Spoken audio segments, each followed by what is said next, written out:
আরজিকর কাণ্ডে যখন রাজ্য জুড়ে চলছে দোষীদের শাস্তির দাবিতে আন্দোলন, সেই আবহে আসছে বাঙালির শ্রেষ্ঠ শারদ উৎসব। অন্যান্য বছর পুজোর আগে থেকেই শুরু হয়ে যায় নতুন জামাকাপড় কেনাকাটা থেকে শুরু করে বিভিন্ন ক্লাব সংগঠনগুলিতে একে অপরকে পুজোর মাধ্যমে টেক্কা দেওয়ার প্রতিযোগিতা। তবে এবার দুর্গাপুজো দোরগোড়ায় এসে ঠেকলেও কোথাও যেন ভাটা পড়েছে এই শারদ আনন্দে। রাজ্যে বর্তমান চলা পরিস্থিতিতে নারী ও সাধারণ মানুষের এখন একটাই লক্ষ্য, আরজিকর কাণ্ডে নৃশংসভাবে ধর্ষণ করে খুন হওয়া তরুণী চিকিৎসকের মৃত্যুর রহস্য প্রকাশ্যে নিয়ে এসে প্রকৃত দোষীদের চিহ্নিত করে দেওয়া হোক দৃষ্টান্তমূলক সাজা।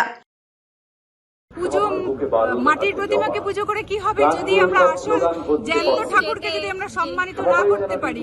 পুজো দিয়ে কি হবে? কোনো পুজোয় আমরা যাবো না মেয়েরা, আমরা কোনো পুজো চাই না। আমরা যারা বেঁচে আছি, জ্যান্ত আছি, তাদের সম্মান করুক, তারপরে দেবতার পুজো হবে। সেক্ষেত্রে কি নতুন জামা কেনাকাটি বা কি এখনো ভাবতেই পারিনি, ভাবছি না, যতদিন বিচার না হবে কিচ্ছু ভাবছি না, এবং আমরা লড়াই চালিয়ে যাব। বিচার চাই, কারণ এবার এই জন উত্থানের পরেও যদি বিচার না হয়, সত্যিই কি আমরা বাড়ি ফিরতে পারবো? এই প্রশ্নটা আমাদের কুড়ে কুড়ে খাচ্ছে। সেই লক্ষ্যেই যেন এ বছরের শারদ উৎসব হতে চলেছে অনেকটাই শোকের আবহে। জেলা সহ বিভিন্ন জায়গায় নানাভাবে আন্দোলনে সামিল হচ্ছেন মানুষজন। মহিলারা রাত দখল থেকে মানববন্ধন করে নানাভাবে প্রশাসনের দৃষ্টি আকর্ষণ করার চেষ্টা চালাচ্ছেন। তবে এখনো আরজিকর কাণ্ডে সিবিআই সেভাবে প্রকাশ্যে নিয়ে আসতে পারেনি আসল সত্য। একেবারেই না, তবে আমার মতে মা আসুক, মা এসে বিচার দিক। মা সেই মায়ের প্রতিমা আমাদের যেই স্টেটে এত বড় করে পুরো ওয়ার্ল্ড আমাদের পুজো দেখে, ওয়েস্ট বেঙ্গলের যেই দেশে এত বড় একটা মূর্তিকে পুজো করা হয় এবং একটা ফিমেল গডেসকে পুজো করা হয়, সেই দেশে মেয়েদের একটা কোনো সুরক্ষা নেই, এটা ভাবতে পারা যায় না। সত্যি আমরা সবাই চাই যে যত তাড়াতাড়ি সম্ভব জাস্টিস দিক আমাদের এবং দৃষ্টান্তমূলক শাস্তি দিক, তবেই আমরা পুজোতে সেভাবেই আগের মতো মাকে আরাধনা করতে পারবো।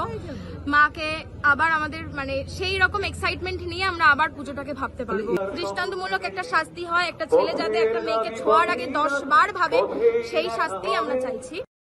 প্রাক্তন অধ্যক্ষ সন্দীপ ঘোষকে গ্রেফতার করা হলেও তা দুর্নীতির মামলায়। এই পরিস্থিতিতে এখন আন্দোলনকারীদের দাবি, পুজো হবে নিয়ম মেনে, উৎসব হবে বিচার পেলে। সোশ্যাল মিডিয়াতেও এখন এহেন প্রচার চোখে পড়ছে। তাই 8 থেকে 80 সকল বয়সের মানুষই এখন শারদ উৎসবের আনন্দকে সরিয়ে রেখে চাইছেন নির্যাতিতা তরুণীর খুনের বিচার। জামা কাপড় কি কিনবে? কেন কিনবে না? আমার ইচ্ছে নেই, কারণ আমরা যতদিন বিচার না পাচ্ছি আমরা ততদিন শান্তি নেই। আমরা মেয়েরা যেন সবসময় প্রোটেক্টেড থাকি।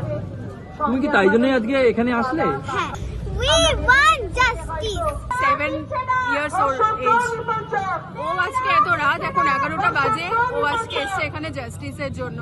ইভেন ও সবসময় বলছে আই ওয়ান্ট জাস্টিস। আমি জানি না ও কতটা বুঝছে, বাট এবার যে পুজো আসছে আমাদের কোনোভাবে আমাদের ভালো লাগছে না। মা আসছে ঠিক আছে, আমরা দিন গুনছি, আজকে 26 দিন হয়ে গেল, আমরা বিচার পাইনি। অন্যবার আমরা দিন গুনি যে মা আসছে কতদিন বাকি, বাট এবার আমাদের সেরকম কিছুই মনে হচ্ছে না। ইভেন জামা কাপড় কেনার কথা আমরা কেউ ভাবিও নি। বাচ্চার ক্ষেত্রে আমরা কোনো কিছু ভাবিনি। এবার কি অনেকটাই শোকের আবহে? একদম চাই, একদম শোকের আবহে চাই। মা আসছে, আমাদের দুহাত ভরে আশীর্বাদ করুক যেন আমরা বিচার পাই, আমরা যেন মেয়েরা প্রোটেক্ট পাই। আমরা প্রোটেকশন ছাড়া আর কিছু চাই না। রাত দখল নেওয়া মহিলারা জানাচ্ছেন, যেখানে জ্যান্ত দুর্গার এমন করুণ পরিণতি হয় সেখানে মাও এসে সুরক্ষিত নয়। তাই যতদিন না বিচার হচ্ছে ততদিন আনন্দকে সরিয়ে রেখে নারীদের অধিকার রক্ষার এই আন্দোলন চালিয়ে যাবেন সমাজের জ্যান্ত দুর্গারা। উত্তর 24 পরগনা থেকে রুদ্রনারায়ণ রায়, লোকাল 18 বাংলা।